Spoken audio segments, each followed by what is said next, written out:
कि इस क्लास में देखेंगे मैग्नेटिक फील्ड ऑफ सॉलिड्स, और पिछले क्लास में इसके अंतर्गत हमने देखा था पैरामैग्नेटिक सब्सटेंस, डायमैग्नेटिक सब्सटेंस के बारे में विस्तार पूर्वक चर्चा किया था। आज हम देखेंगे ferromagnetic substance, anti ferromagnetic substance and ferri magnetic substance. लेकिन इससे पहले आज हम थोड़ा देखें कि डोमेन क्या है, व्हाट इज डोमेन। तो डोमेन कहते हैं कि in solids metal ions are grouped together in small regions called domains. इस स्मॉल रीजन में मेटल आयंस का जो ग्रुपिंग होता है, metal ions group together in this small region, this small region is known as domain and it acts as a tiny magnet. और इस आधार पर हम ferromagnetic substance, anti ferromagnetic substance and ferri magnetic substance को क्या करेंगे, explain करेंगे। तो आइए हम पहले देखते हैं फेरोमैग्नेटिक सब्सटेंस किसे कहते हैं।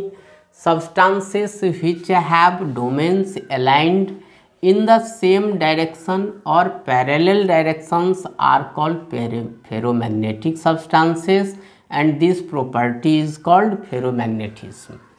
कहता है वे सब्सटेंसेस जिनमें ये डोमेन्स का जो अलाइनमेंट है वो सेम डायरेक्शन में है, सेम डायरेक्शन में।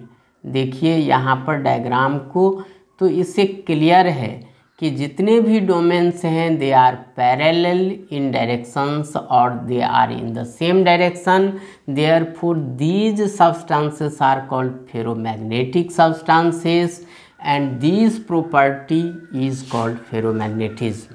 इस सब्सटेंस को फेरोमैग्नेटिक सब्सटेंस कहते हैं और इस प्रॉपर्टी को हम फेरोमैग्नेटिज्म कहते हैं। और इस तरह के सब्सटेंसेस परमानेंटली मैग्नेटाइज्ड हो जाते हैं। परमानेंटली मैग्नेटाइज्ड का मतलब है कि even in the absence of magnetic field it acts as a magnet.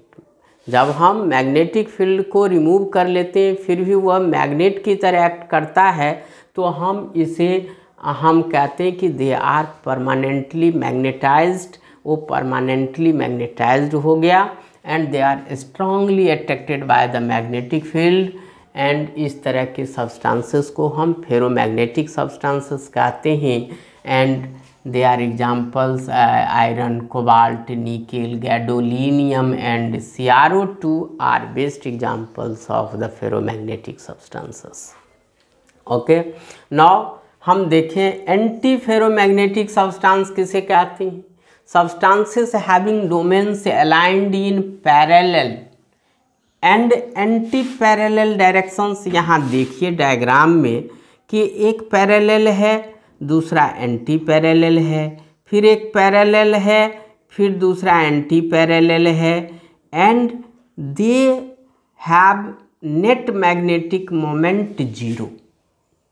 Because एक पैरेलल है, दूसरा anti parallel, parallel anti parallel, तो एक दूसरे के मैग्नेटिक मोमेंट को कैंसिल कर देता है, जिसके कारण इसका नेट मैग्नेटिक मोमेंट 0 होता है। And domains are aligned parallel, anti parallel and are equal in number and cancel each other's magnetic moment, and these substances are called antiferromagnetic substances and this property of substance is called antiferromagnetism. For example, MnO.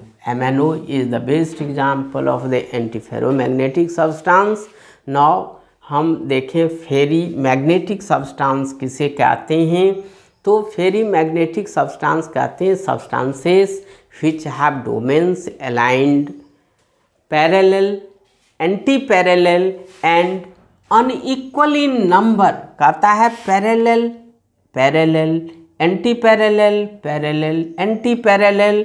तो parallel anti parallel तो है लेकिन they are not equal in number, that is net magnetic moment इसका zero नहीं होगा, कुछ न कुछ मैग्नेटिक मोमेंट होगा। And this property is called ferri magnetism. और इस तरह के सब्सटेंस को फेरी मैग्नेटिक सब्सटेंस कहते हैं।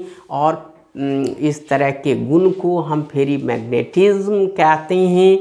और इसका जो एग्जाम्पल है वह है magnetite Fe3O4, ferrites of formula Fe2O4 where M may be Zn Ni and Mg। तो यह जो टॉपिक है सॉलिड स्टेट का, इसी के साथ आज खत्म होता है। धन्यवाद स्टूडेंट्स। यदि यह क्लास आपको अच्छा लगे तो इस वीडियो को ज़्यादा से ज़्यादा लाइक, शेयर एंड सब्सक्राइब करें।